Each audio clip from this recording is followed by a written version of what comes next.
Aloha and welcome to a special edition of Spotlight Now with students from Kamehameha Schools Kapālama Campus. Today we're going to focus on two important topics that the students selected themselves. First, we'll take a look at Hawaiian artifacts, an interesting and sometimes sensitive subject. Yeah, and then in our second half, we'll discuss regenerative tourism. Here to host our first discussion are Kaiser Espial and Lehua McDonald. Thanks for joining us, guys. Mahalo for inviting us to be here. Yes, mahalo nui. Yeah, we're so excited. Let's start with that first topic, and Kaiser, we'll start with you. Tell us about why you chose to focus on Hawaiian artifacts. So yeah, the topic we chose to discuss today is cultural repatriation. It's often framed as the returning of objects, human remains, and other culturally significant artifacts to their place of origin. It's important that we address this topic with great sensitivity and an open mind. For example, assuming that all objects were stolen or taken without consent, it's very diminishing to our people because sometimes we could have even gifted it as ho'okupu.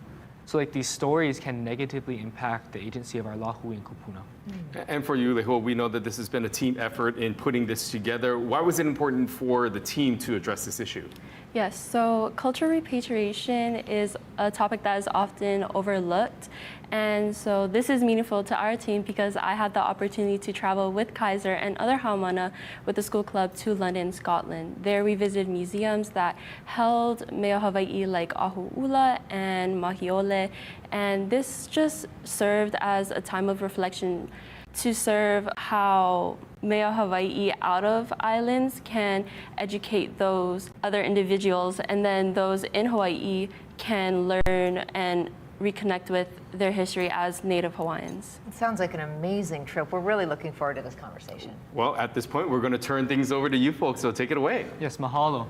Before we get started, here's a student-produced video about that fascinating visit to the London Museum. Nā mea kupuna, or the treasured pieces of our ancestors, play a crucial role in our identity as Hawaiians today. But with so many of them housed in institutions outside of Hawaii, the controversy of whether or not these objects should be returned to the islands has sparked debate. Over 40 Kamehameha haumāna who are a part of Ambassadors of Aloha Aina recently traveled to Scotland and London, where they had the opportunity to reconnect Hawaiian artifacts housed in their museums.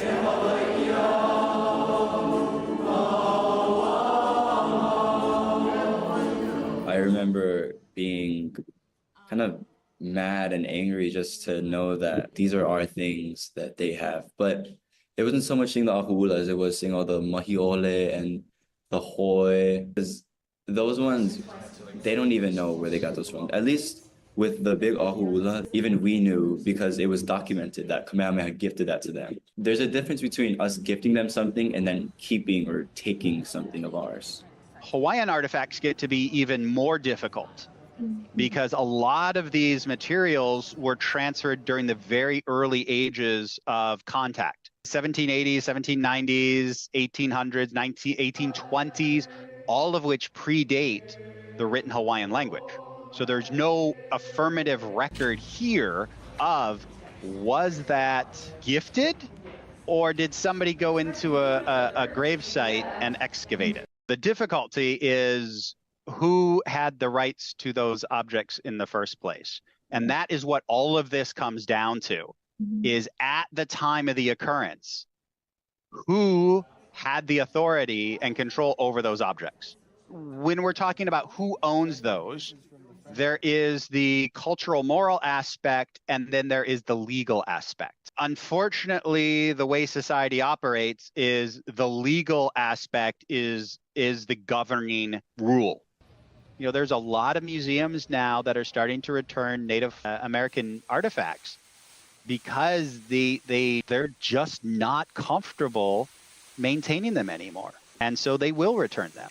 So while the legal title may be unknown or unclear, by you all doing what you're doing and asking those uncomfortable questions, how did you acquire this? You start that process of forcing some of those institutions to be introspective.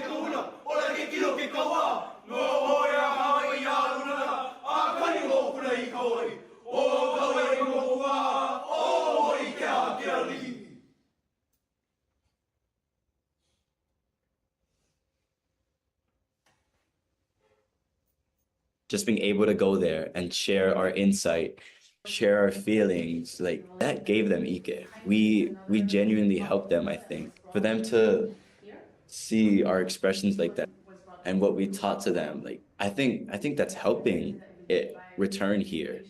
Our Hawaiian heritage is deeply important to us as a people.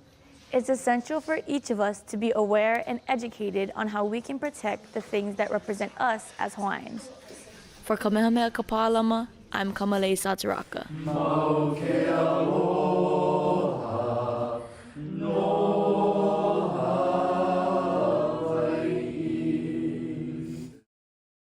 For many of us on the trip, our first thought was to bring it all home, but now we've come to realize that may not always be the best option. Given the complexity of this issue, we felt a need to explore more. Joining us now, we have Dr. Kehaulani Abad, Vice President of Uluhiva at Kamehameha Schools, and Paula Akana, President and CEO of the Friends of Iolani Palace. Mahalo for joining us. Mahalo for inviting Mahalo. Can you both share what your roles are in our repatriation efforts? Dr. Abad, let's start with you. Aloha. Again, we have Hui Malamai na Kupuno Hawaiiani, a group that I had been a part of for many years.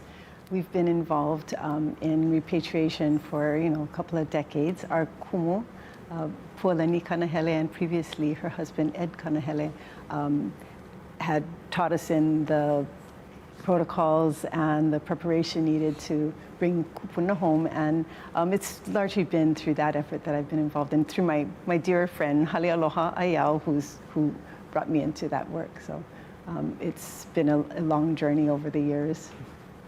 And Paula, what about you?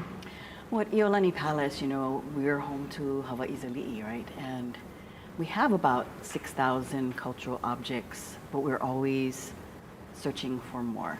We know that there are things out there at other museums, both in Hawaii and around the world, and also in private collections and in homes. And as you said earlier, we grew up thinking that everything had been stolen at the time of the overthrow, but we find that when Kalakaua passed, Kapi'olani sold off things, and Lili'u sold off many of her items for her trust. But we know there are things out there, and so we constantly search through, just talking story with people and meeting with people to see if we can find some of those items and where are they, and is that something that they may want to bring home at some point, or are they being kept, well kept, and taken care of where they are. Yes, and just to begin, as we know, much cultural repatriation work has been done to pave the way to where we are now. Dr. Abad, could you share a brief history of those efforts? Well, it has to start with the unfortunate reality that, after our kingdom ended and the laws that protected our iwi kupuna and their resting places were not respected anymore, a lot of our kupuna's remains were taken out. And over the course of time, between Hui Malamai na Kupuna Hawaiiani and its sister organization that is now doing the repatriation work, that's Hui Vikua Mo'o, they have brought back over 6,500 kupuna, and that's through 162 different repatriation efforts. So it's been a lot of work to do all of that over time, and it continues. Yes, 162 efforts, that sounds like a lot, but a lot. Yeah, that's a lot. And it's great to hear how much effort that everyone puts into those repatriation efforts. So yes, if you don't know, the Iolani Palace is home to a lot of valuable items that belong to our ali'i. So this next question is for you, Paula. What is the job of Iolani, or the Friends of Iolani Palace, and what are their roles in repatriation efforts? And what have been some of the highlights? Well, our main mission is to care for the palace and to share that story of our ali'i. But, when we first opened the doors to the palace, it was an empty palace in the 70s. They had done much restoration work. And then the second part of our history of the Friends of Iolani Palace as a nonprofit was to look for the items that were there. And it was difficult because you didn't have much photography back in the turn of the century. The palace opened its doors in 1882. So we had a few photographs, but we also worked with the Junior League, and they were able to find through newspaper articles and little scraps of paper and just anything to put together all that they could find about what was in the palace that they could find at the time. And so from there, we kind of branched out. They put out a kahea in the 70s, and a lot of families brought things in that had been passed down for generations. And we know there is still some out there today. A lot of the artifacts had, at the time of the overthrow, had been given to Bishop Museum because that was considered the Museum of Hawaii at that time. So some of the items that we've had given back have come from Bishop. If you go down into our basement, in one of the galleries where we have the coronation plaques, the coronation pavilion was where Kalakaua and Queen Kapi'olani, placed the crowns on their heads. So the original coronation plaques had ended up at Bishop Museum, and they gifted that to us over the years. There's a lot of the furniture. There's a Chase Lounge up in the blue room that was gifted to us by Honolulu Museum of Art, and many of the plates and everything. There's pieces of carpet that have come from museums in Washington State that helped us to recreate the carpet that we see in the throne room because it was an actual piece, and so it continues. We know someone knows they're sleeping in the king's bed. We do not have Kalakaua's bed, and hopefully it's somewhere safe. That's all we can hope for. And something I can really appreciate about your guys' role is that it's a non-profit. You guys are doing this just for your love of Lahui and trying to preserve Hawaiian culture. So I can really appreciate that about you. Thank you. Thank you. Yes. And regarding these mea Hawaii, Dr. Bod and Paula, I'd like to know your manaʻo on the significance of the mea Hawaii and what you think we can learn from them today. Dr. Bod, let's start with you. Oh, that's a huge question that you're asking. In one respect, we can think about how they ended up where they are. When we consider repatriation, and I go back to maybe the first instance of these objects leaving our lahui and, being sent out into the world. And that, that's with Captain Cook and his arrival, and the chiefs at the time were extremely sophisticated, right? Because the islands were not all united yet under Kamehameha, right? It's Kalaniʻopuʻu's in charge. Kamehameha's actually there as a junior chief under Kalaniʻopuʻu, but the islands hadn't been united. And for many, many, many generations, right, there was a sense of international diplomacy among the islands. So they were very skilled in understanding the arts of political diplomacy. And so when you recognize that Kalaniʻopuʻu gifted to Cook and his royal expedition, because he was there on behalf of the British royalty, right? It was a government trip that he was like an exploration trip.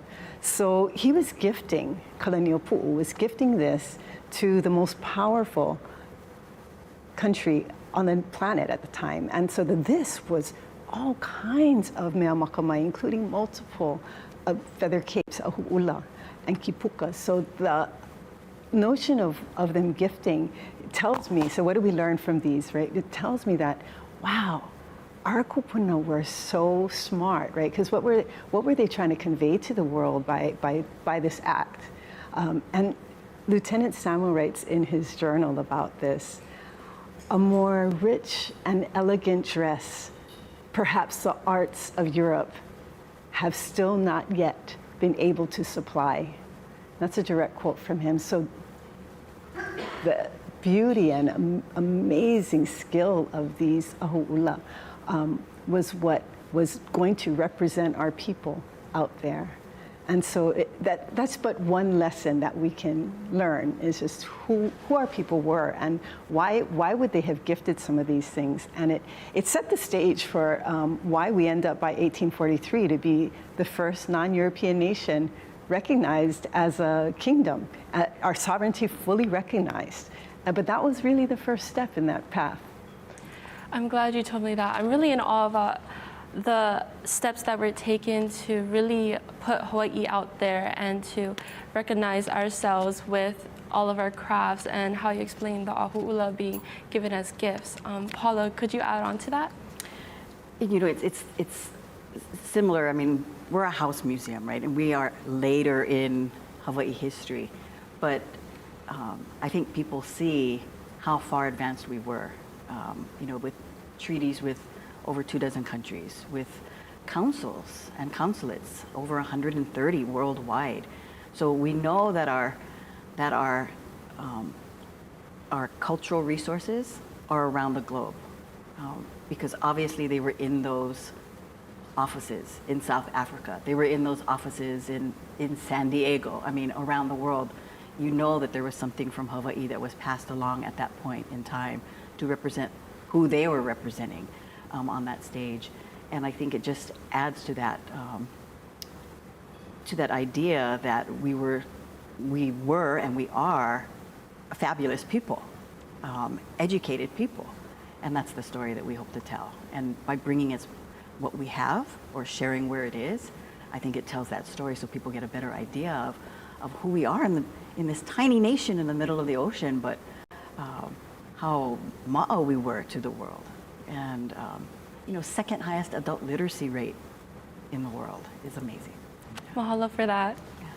So yes, this entire interview we've been talking about Ahu'ula and Featherworks. So now let's take a look at and feature another group at school, the Kulamanu Club, whose work with hulu or feathers opened the door for another model of repatriation.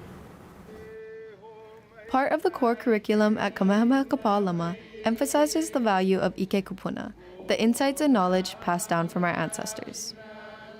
Kulamanu Club provides students with hands-on lessons to engage in the Hawaiian art of feather making. This past summer, they traveled to museums in Boston to visit mea kupuna preserved there. The main reason we went to Boston was to visit the Berkshire Museum, and that's located in Pittsfield. And while we were there, we wanted to see this one particular cape. There's no name or just record of who donated or anything, but we were able to see it and see the size of it. And it's almost like the size of a small tutu cape. At the museums when we visited, you could really feel this strong sense of mana. These artifacts haven't felt Hawaiians or been in the presence of Hawaiians for a really long time. So to just be there and share space with these mea kupuna was a really special thing, I think, for all of us.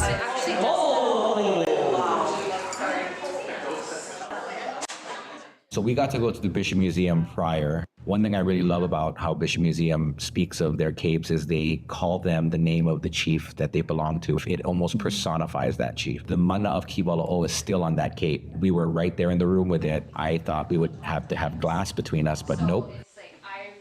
So then to be able to go to these museums in Boston, there was a sense of kuleana of how do we engage.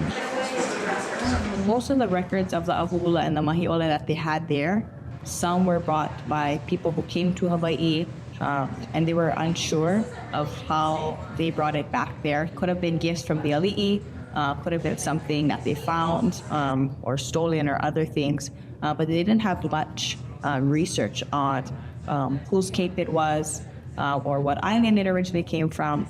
It only really had the information of who donated it to the museum. In my personal belief, I think these artifacts kind of fall under 3 general categories, and that's gifts, stolen, and maybe even found. And the stolen and found artifacts should be preserved in Hawaii, in my opinion, and the gift should be kept in wherever it's being placed in museums, because obviously the owner of that artifact had the intention to give it away. I think the big thing we were focused on was not just engaging with these, mea kupuna, but also teaching others about our culture. So every museum we went to, we put on workshops and we taught them about featherwork, and we had them make little feather pua and stuff that we learned how to make. And so we wanted to share and give, not just take.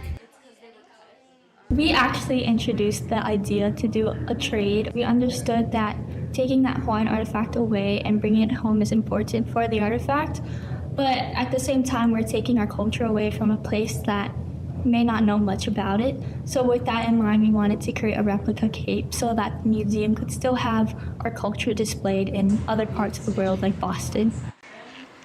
Kulamanu members have already started making a replacement cape that they hope to take back to Boston next fall. For Kamehameha Schools Kapālama, this is Amory Brathwaite.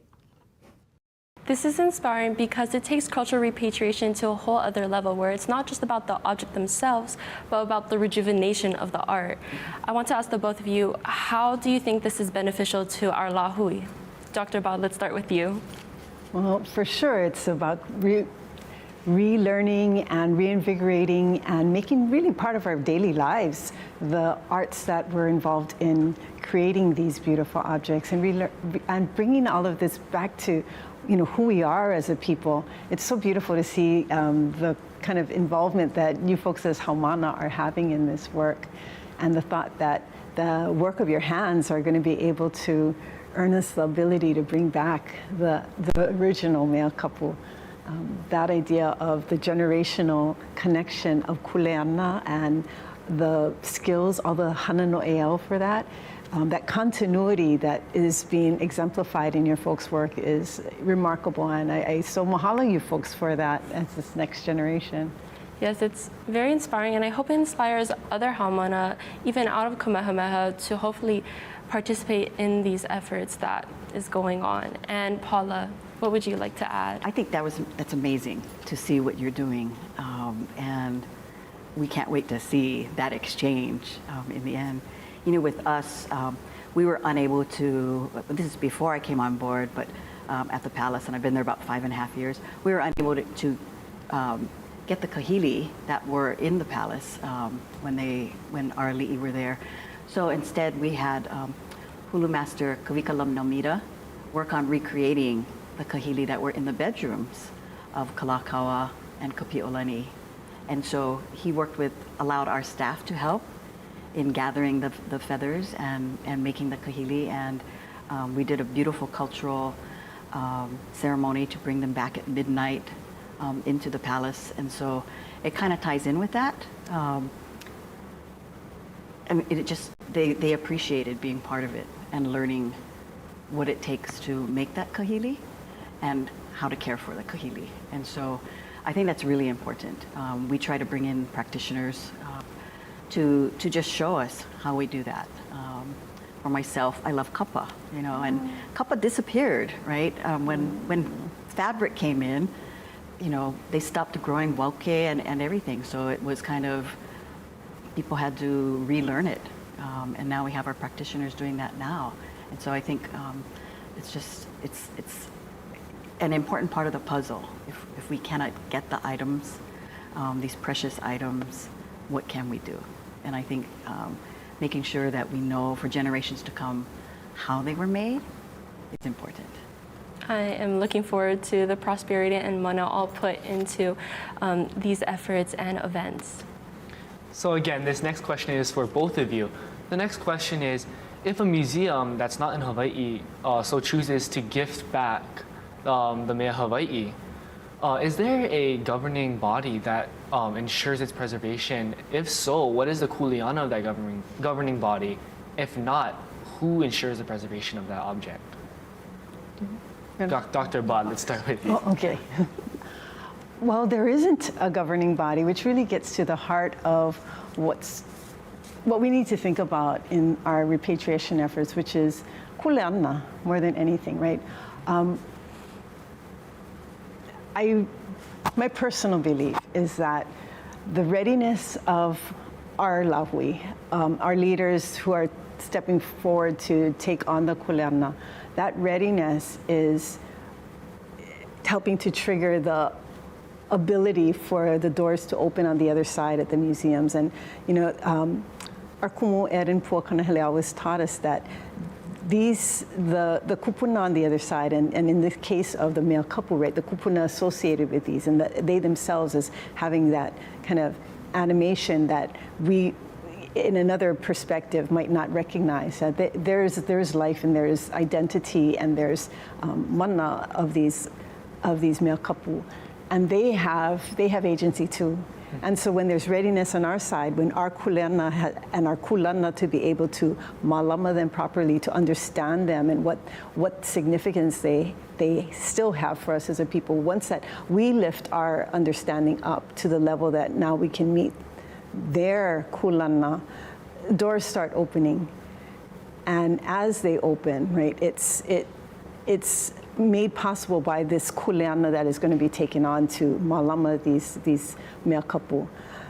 So the fact that there isn't a governing body is actually maikai, because kuleana is something that it's both the authority and the accountability, and it's something that is earned and understood. And as people look around and recognize who does and who doesn't have the kuleana, the right people come forward at the right time. And it has to do with this relationship, right, of that mea kapu and its life, speaking with these folks in their ways, in the various ways that, you know, ike papalua, or that all these senses happen.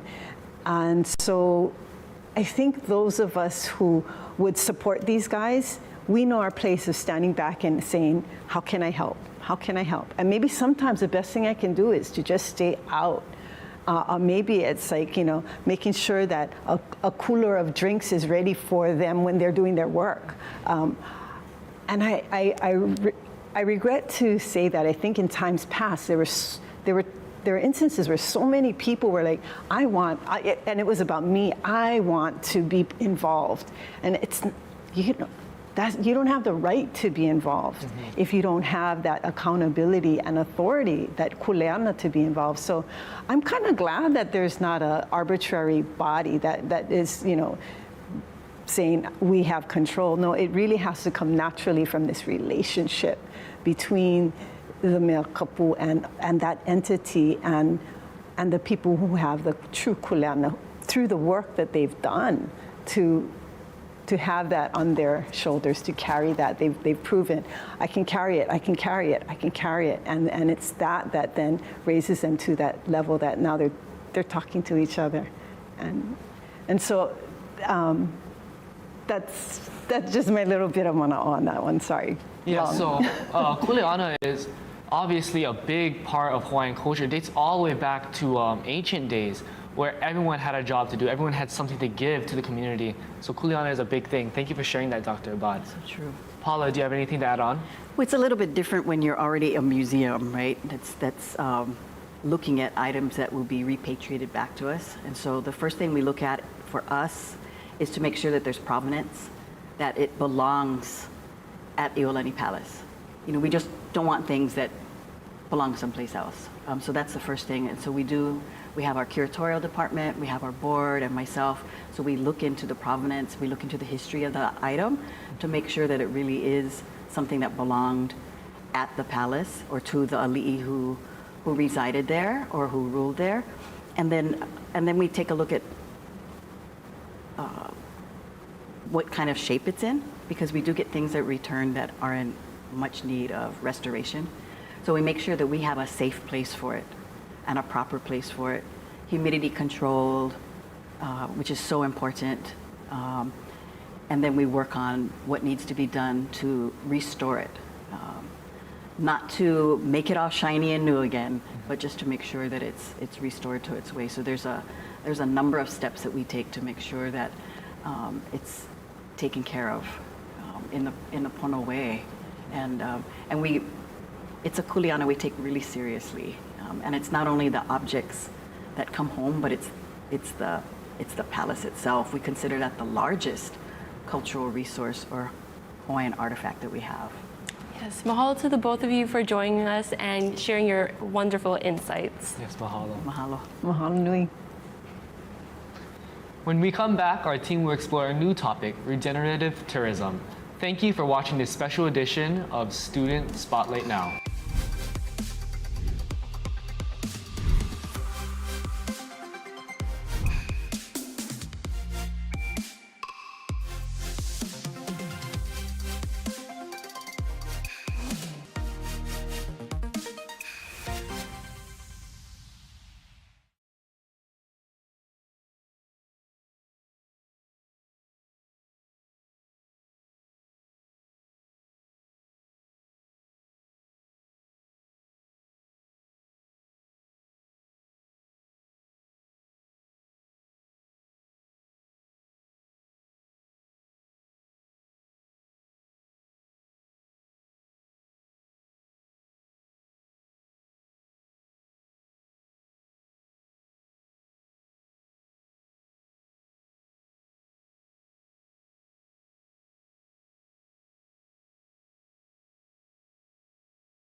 Aloha and welcome back to this special edition of Spotlight Now, hosted by students from Kamehameha Schools Kapālama Campus. We have two new hosts for our next topic. Joining us now are Mason Fong and Ayla Amandova. Thanks so much for being here, folks. Mason, we just finished this conversation about Native Hawaiian artifacts. What stood out for you in that conversation? One thing that stood out for me in that conversation is that all Native Hawaiian artifacts are important to us Native Hawaiians as a people. And it doesn't just include the Native Hawaiian li'i feathered capes and all of that kind of stuff. It also includes places that we see in our everyday lives, such as Iolani Palace. Yeah, it was a fascinating discussion. I really enjoyed it. So Ayla, for this next segment, we're going to focus on regenerative tourism. Why did you choose that topic? You know, we chose this topic because regenerative tourism is very critical, especially in the generation we're living in, where a lot of Hawaii's economy depends on tourism. However, I don't think it's always showcased in a way that is authentic to our people and our values. But hopefully through regenerative tourism, we'll be able to educate more visitors about the land they're coming to and give them more of an authentic experience of who we really are. And I think it's super important that we as Hawaiians are using tourism as a vessel to protect and perpetuate our values for generations to come. Yeah, very important points. Mason, how about for you? What really resonated with you with this topic? One thing that really resonated with me is that tourism affects us all. From our education to our jobs, Hawaii cannot be Hawaii without tourism. But for the tourists coming here, they might not see the real Hawaii. So through regenerative tourism, we can help people to see the true Hawaii, the true culture, people, and practices and beliefs that the Native Hawaiians and our kupuna have done. Yeah, this is such an important topic. We are looking forward to this conversation. So now it's time to turn things over to the two of you. Thank you, folks. Thank you. Before we introduce our next guest, let's take a look at some key figures. According to the latest numbers from the Department of Business, Economic Development and Tourism, there were 770,940 visitors to Hawaii in November 2024. That's growth of 5.3% compared to the same month the previous year. November marked the fourth consecutive month with year-over-year growth in both visitor arrivals and spending. Joining us now, we have Dr. Aaron Salah, President and CEO of the Hawaii Visitors and Convention Bureau. Aloha. Aloha. And Mahina Paishan, Vice Chair of the Hawaii Tourism Authority's Board of Directors. Aloha. Thank you for being here. Aloha, you folks. Tourism is a major industry in Hawaii, and we hope we as Hawaiians can take a more active role in shaping it positively, much like what the both of you are doing currently. We're doing our best. We all. If you wouldn't mind sharing a little bit about your roles in this mission and some of the work you've been doing, we can start with Mahina. Sure. Again, thank you for having us. I currently serve as a Vice Chair of the Hawaii Tourism Authority's Board of Directors. And so we have a charge to manage tourism on behalf of the state of Hawaii, which includes destination stewardship management. Mm-hmm. The Hawaii Visitors and Convention Bureau, HVCB, as we affectionately call ourselves, is a private nonprofit organization. We're a contractor to the HCA. We're responsible for marketing Hawaii as a premier destination, primarily to the US market. We're working on reestablishing our mission to really ground ourselves in cultural stewardship, and working toward finding balance between, visitor growth and local and community and environmental well-being. And mahalo to both of you folks for taking such active roles and all the work you've been doing. Imua Kamehameha. Imua. As both of you know, the Aloha Plus Challenge has been in Hawaii for a couple of years now, and I know that both of you are part of that, including local food production and waste management as part of those goals. How can regenerative tourism take a part in the Aloha Plus Challenge, and how can those goals be in a reciprocal relationship with each other? Yeah. So the Aloha Plus Challenge essentially works as a set of guiding principles that helps us to look at best practices and how we might achieve ideal circumstances, creating the situation that is most beneficial, I think, in an island environment. And so then the role that tourism has to play as a primary economic driver is to account for these guiding principles. And by account, I mean find tactical ways to achieve that long-term strategy. So how are hotels supporting local? How are maintenance crews assuring that we're using non-invasive, non-corrosive chemicals? Those kinds of things. And so we're led by the work of Aloha Plus Challenge, you know, the local 2030 Islands Network, I mean, Aina Aloha Economic Futures, these kinds of principles help us to build parameters so that we are really looking at the ideal potential for our environment. Mahalo for sharing that.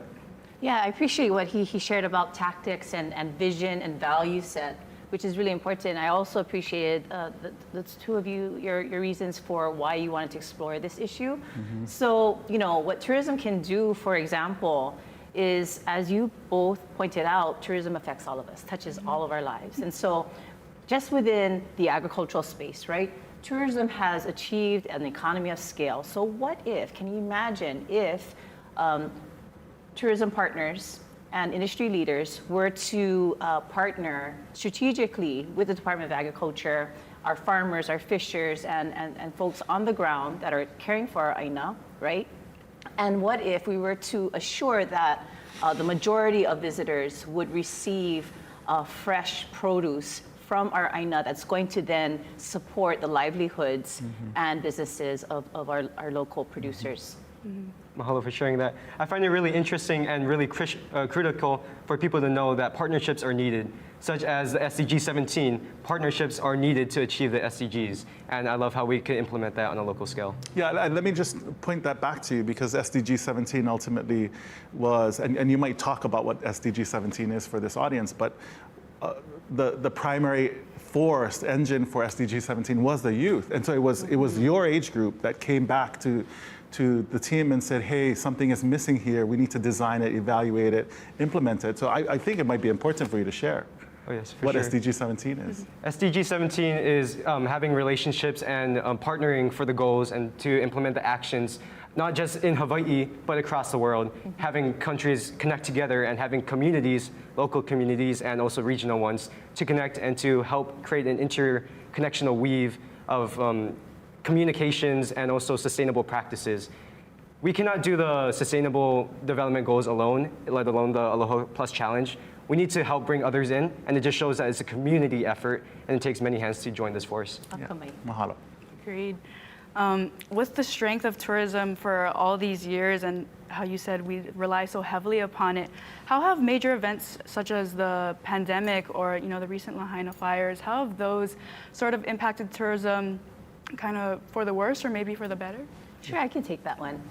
So, when that very tragic incident occurred in Lahaina and in Kula, it really caused pause for all of us throughout the Pai'aina. And one of the first things we did was to form a committee. Then, as the Governor Green proclaimed an emergency situation, we were able to access dollars to firstly respond and then start to plan for the eventual recovery of tourism in Maui. Lahaina, if you didn't know, Lahaina has such great effect on Maui's economy as a whole, as an island. I believe it's about 40% Lahaina alone. Oh, wow. And so the loss of Lahaina has had tremendous economic impact on the entire, on all of Maui and on Maui Nui. So what we need to do was, we need to listen first. We need to listen.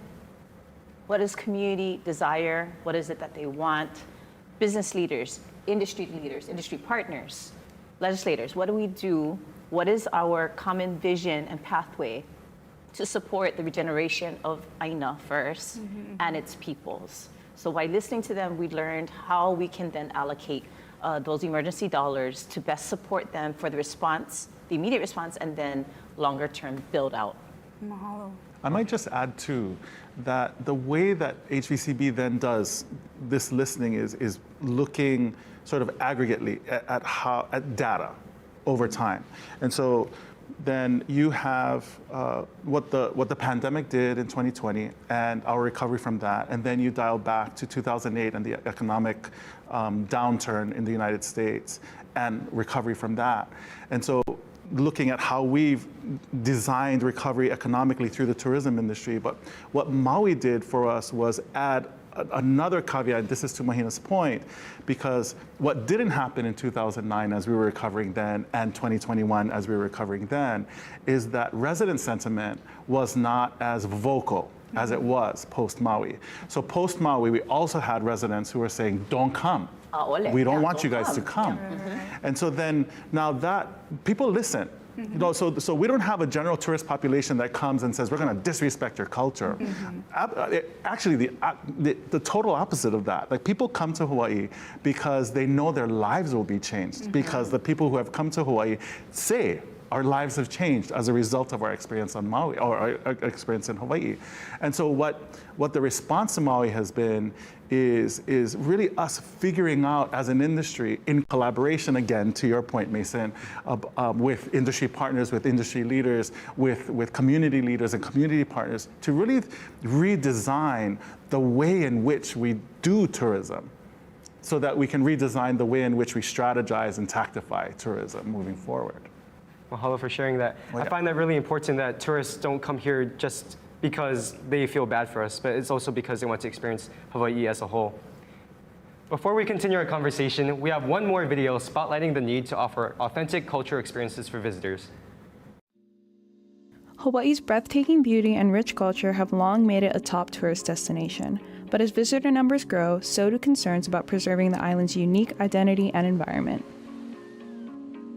Tourism is Hawaii's largest economic driver, affecting every sector and family in the islands. However, the current model often fails to showcase authentic Hawaiian culture and values. They kind of just showed a lot of like the cellophane skirts and like, you know, like this is hula and like this is kind of like this flashy little Elvis show. We can't expect people who are visiting us to do better if all we're offering them is Mai Tais on a beach, surfing with people who have no idea where surfing came from or the culture it came from. Enter regenerative tourism, an approach that goes beyond sustainability to actively benefit local communities and ecosystems. The beautiful part about regenerative tourism is that it incorporates a lot of different kinds of tourism, right? Like cultural tourism, ecotourism, sustainable tourism, food tourism. It encompasses a lot of those aspects, and it attempts to do all of those in the right way. This concept isn't just about environmental conservation, it's about creating authentic exchanges between visitors and locals, perpetuating Hawaiian culture, and ensuring tourism aligns with community desires. Is we design new regenerative experiences so that people can do better things while they're here. It's about making sure that from top to bottom, from start to finish, we are utilizing and really showcasing culture and history.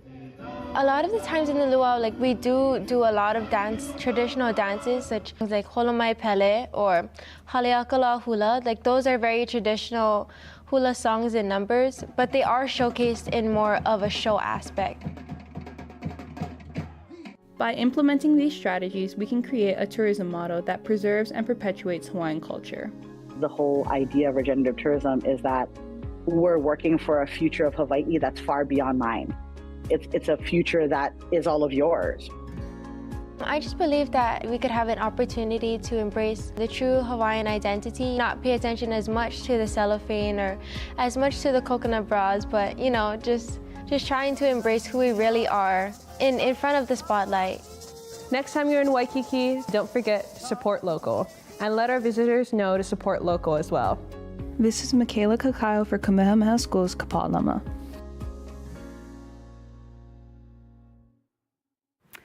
Continuing with this discussion of this new vision of tourism, what does your ideal vision of tourism look like? Yeah, thank you for the question. I firmly but very simply believe that Hawaii can change the world. If you look historically, Martin Luther King wore lei at Selma on his march on Selma because a delegation from Koihao Church went to march with him. The reason Koihao Church went to march with him was because he came here and reified his stand on peaceful resistance. Sun Yat-sen learned the same things here. When John F. Kennedy was running against Nixon in the 1960 campaign for presidential election, they needed to do a recount because the count was so close. Nixon called for a recount in Hawaii.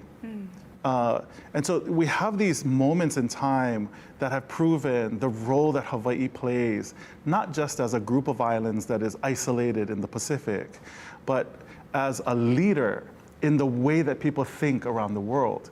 And so I come from the perspective that Hawaii has this potential, this real responsibility, this kuleana, if we stand in the kulana of it, that we can teach the world color consciousness and to celebrate color consciousness rather than to talk about tolerance and color blindness, because it doesn't exist. And so if you look at the team of us here, this doesn't really exist anywhere else in the world. And leaning into that is the thing that for me makes Hawaii special. The platform upon which that all happens, that all realizes, is tourism, because the definition of tourism is engagement with something outside of yourself. I have to turn off my original path. That's the tour. And so for me then, tourism is the catalytic event, is the platform upon which all of this difference comes together in celebration. Hawaii does that really well. It's not perfect. We have to negotiate that piece with each other every day. I think even as a local community, we may not acknowledge it readily, but we do have to negotiate. Are we going to be okay in traffic today? Are we going to get to work on time? Is my kid going to get to school? And so there is all this negotiation happening, but we do that really well. And I would argue that we do it better than most of the world. And so that drives, for me, the ideal tourism, economy, environment, community. Very powerful. Thank you for sharing that. Oh, yeah. And that really helps remind me that Moana Nui Akea, oceans do not divide us. They connect us. Absolutely. And tourism can be a big form of connecting us to other places and other cultures. That's right.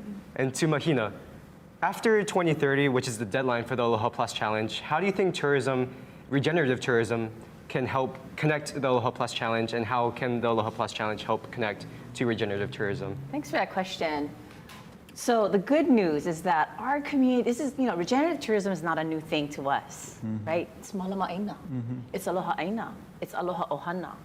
So there have been awesome, diligent communities that have been working on this particular conflict between tourism and then quality of life issues, right? Careship of our aina, and also having livelihood and paying jobs to be able to pay our bills. And so I want to specifically point out to the awesome community work of the Ha'ena Kauai community.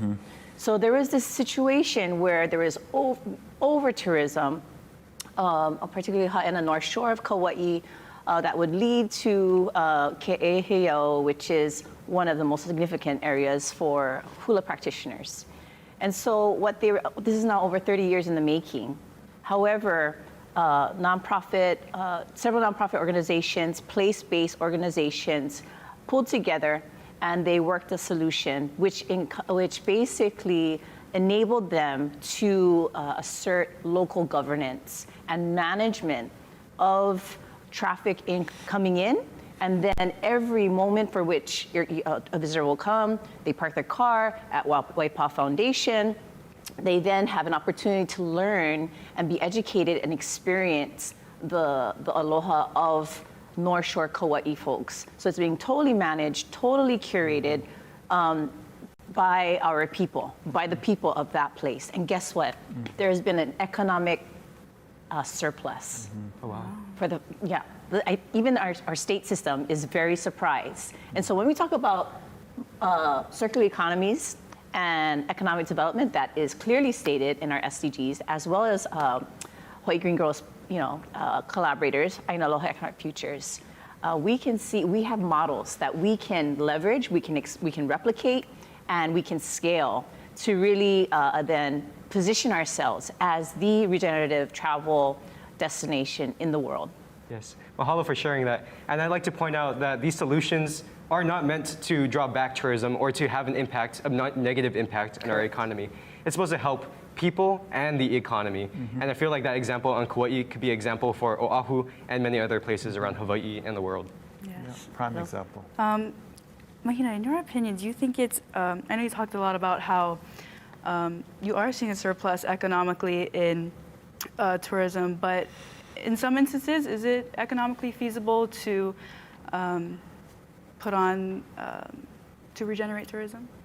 So here's the thing, when you folks asked me this question about, what was HTA's role with the Lahaina fires and Kula fires, and to my colleague here's response as well, connecting back to his response, we are at a point where we need to circle back and have in-depth conversations with community members, people of place that are caring and stewarding their lands, that know their lands best, and have the conversations for which will then inform our new strategic plan and our destination stewardship management activities in partnership with our industry partners and leaders. And I think that's the difference, and that's what Lahaina folks called out.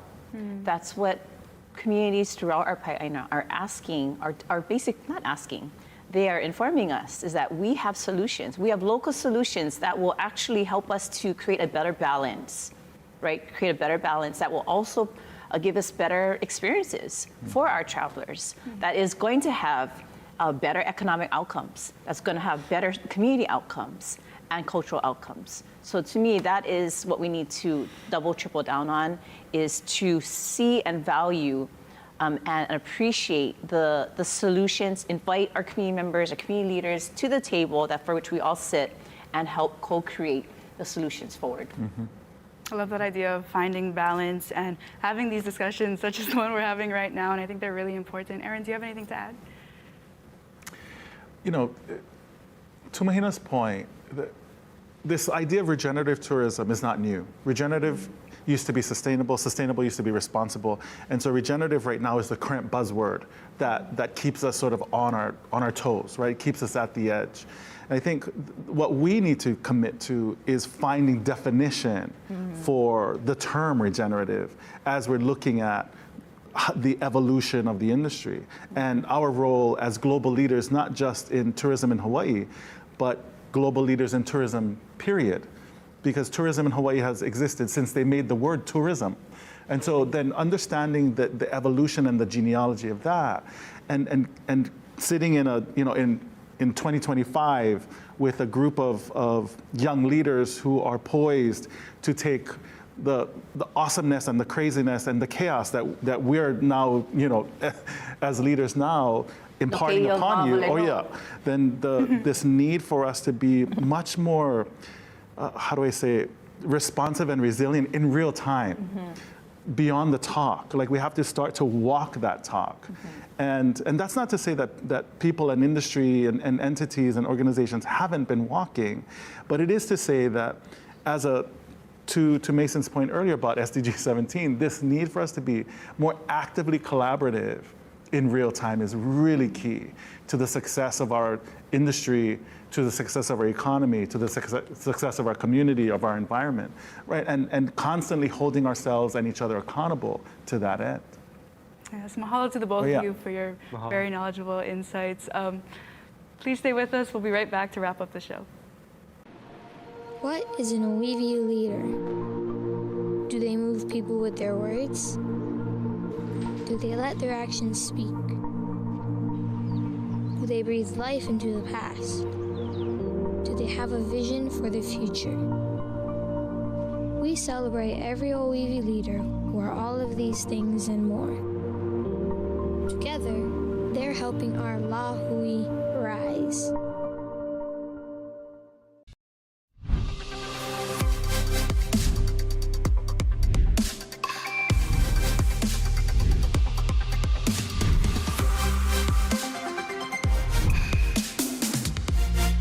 Great job, everyone. We learned a lot today about two very important topics. That's right. We want to start off with Mason. What are some of the key takeaways that you got out of your conversation about regenerative tourism?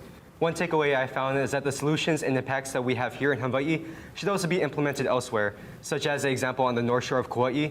The impacts of tourism there, not only did the tourist numbers go down, it didn't impact their experience in the negative sense, but actually enriched their experience, and it helped to have them have a more cultural experience, and also help it boost the economy on Kauai.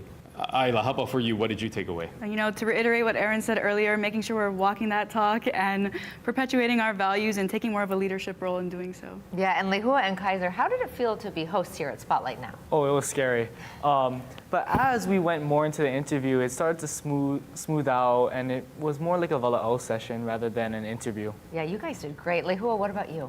Honored and grateful to be one of the selected few to have this opportunity, and hopeful for the opportunities that will serve in the future. Well, great job to all of you.